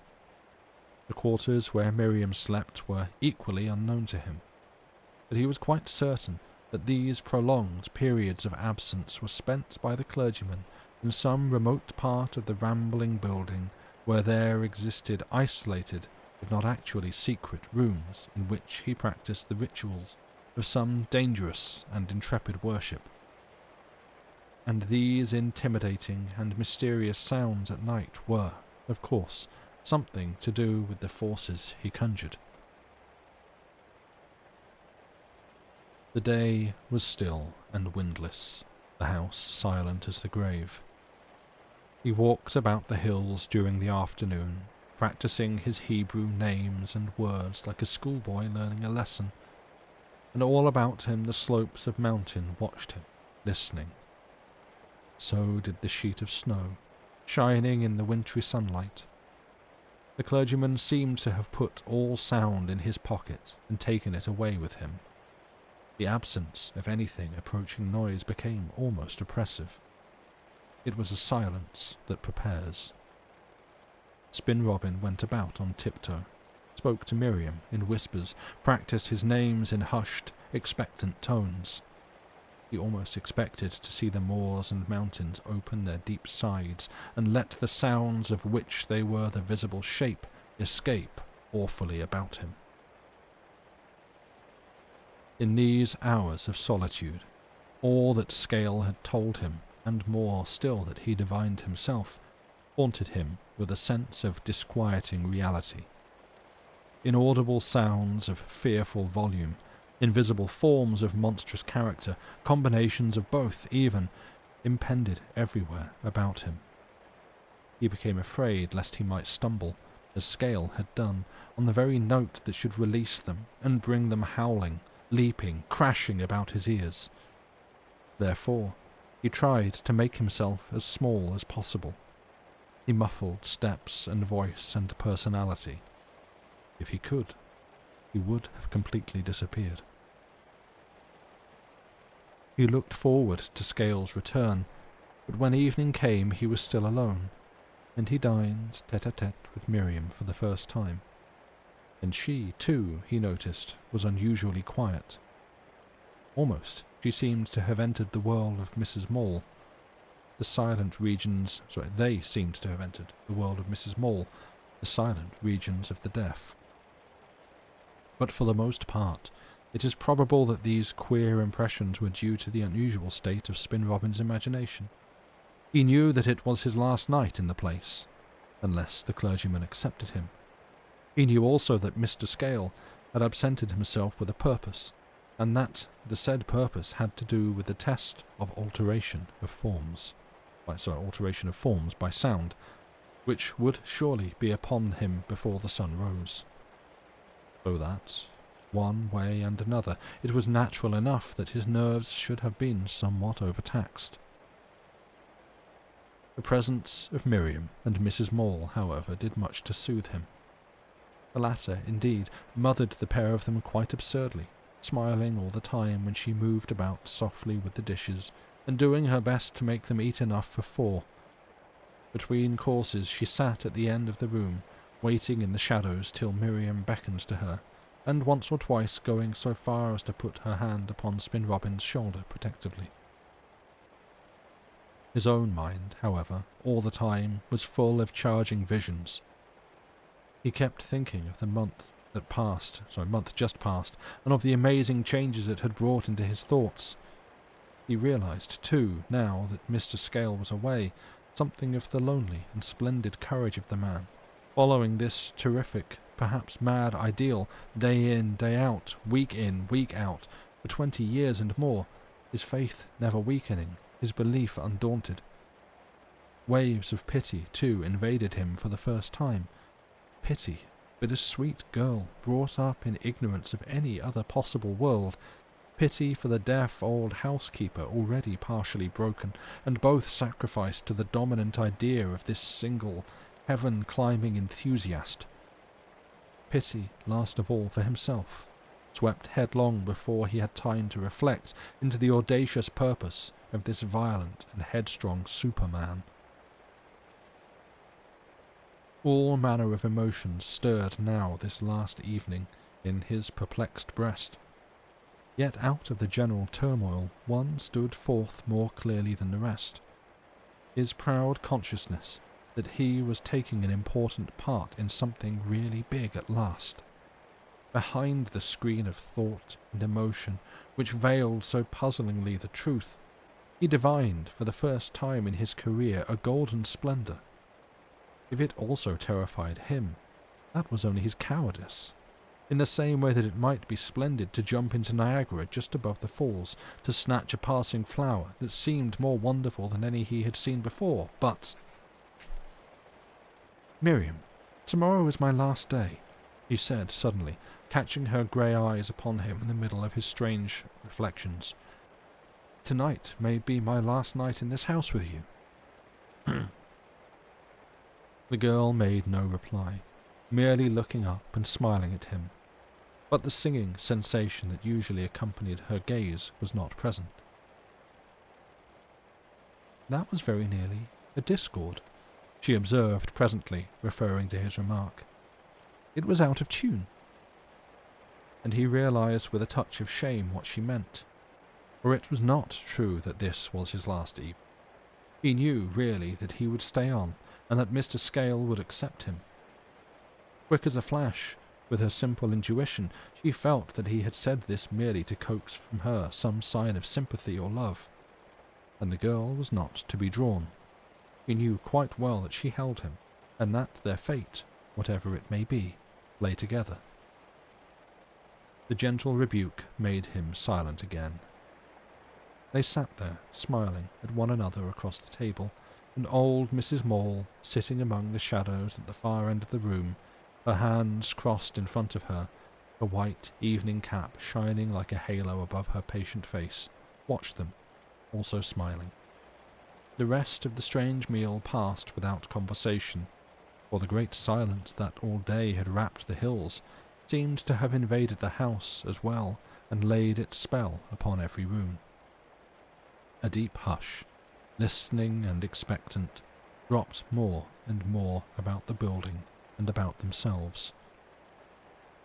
After dinner they sat for 20 minutes together before the library fire, their toes upon the fender, for, contrary to her habit, Miriam had not vanished at once to her own quarters.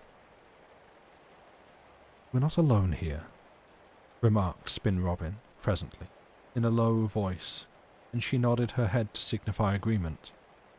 The presence of Mr. Scale, when he was in the house but invisible, was often more real and tremendous than when he stood beside them and thundered.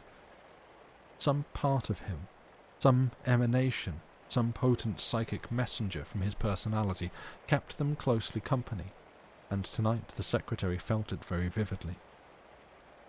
His remark was really another effort to keep in close touch with Miriam, even in thought. He needed her more than ever in this sea of silence that was gathering everywhere about him. Gulf upon gulf it rose and folded over him.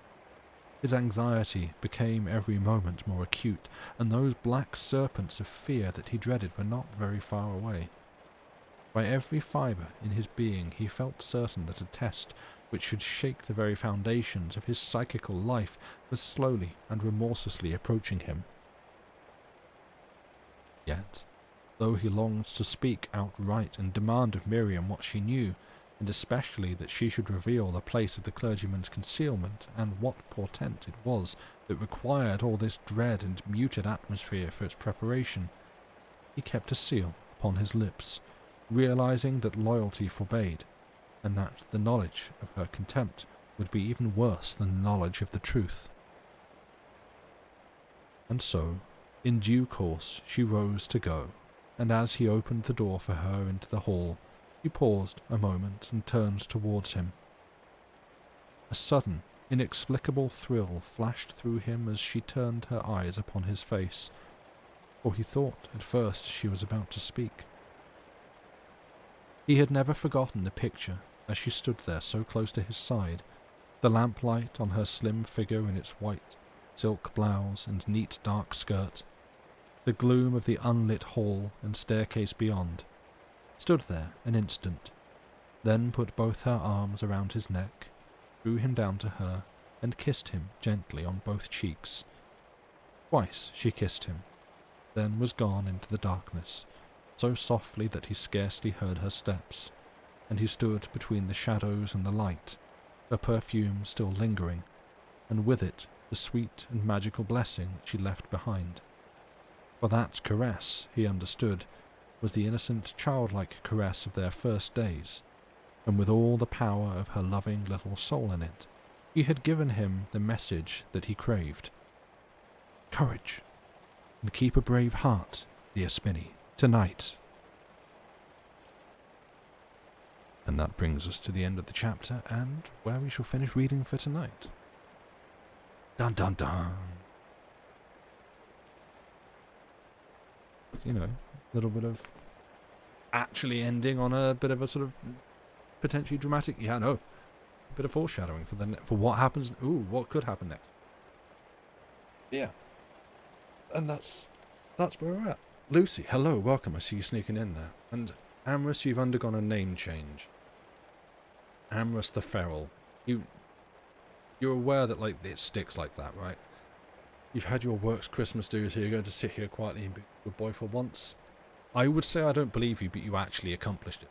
Well done. Salad, hello, welcome in. You are very feral. I mean, yes, that's fair. Yeah, so there we go. That's that. Yeah, as I say, it feels, and this feels like an absurd description for it, but what is a long short story? But a story.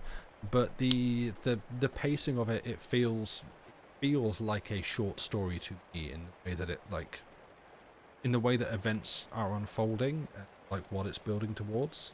But yeah, I don't know. It's an odd one. Been great for midnight crafting. Ooh, nice. Yeah. Yeah, I enjoy doing this. I feel guilty if nothing else when I'm not able to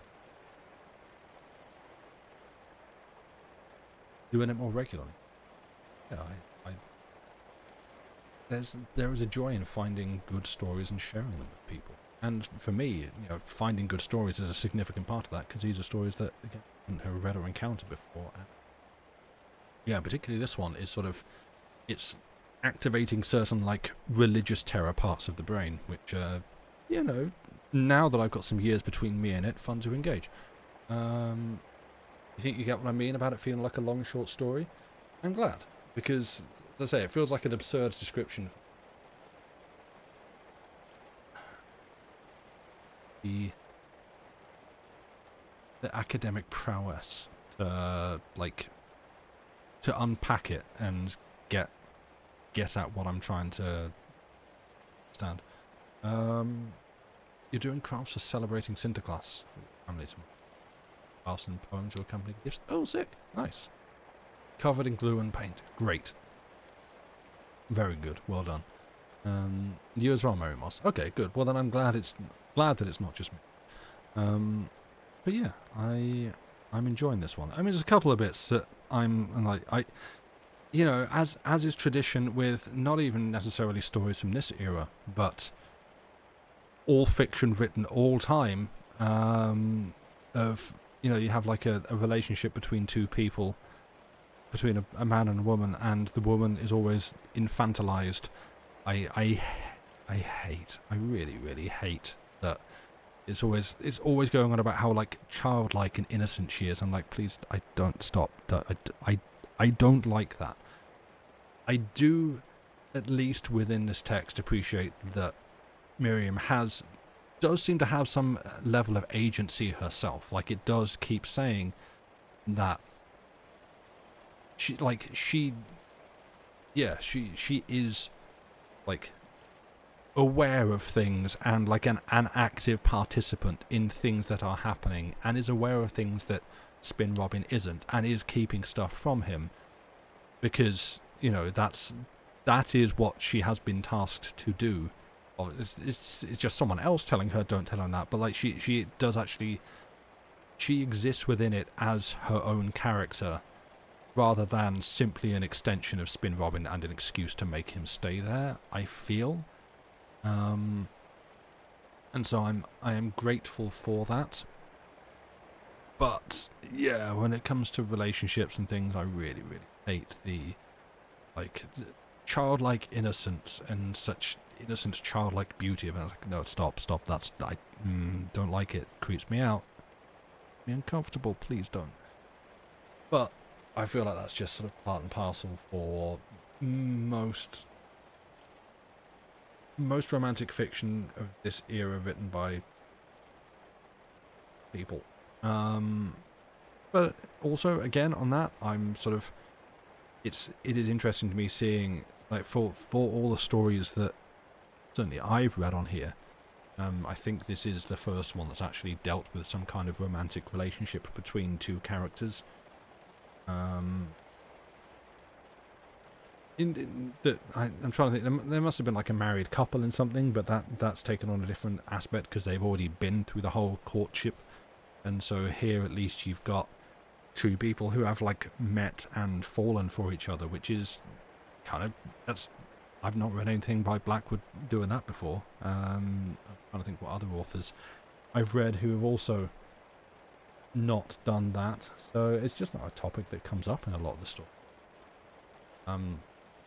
The Weed Man, oh yes, that's true. The Boats of the Glen Carrig. Yes, the Weed Man one.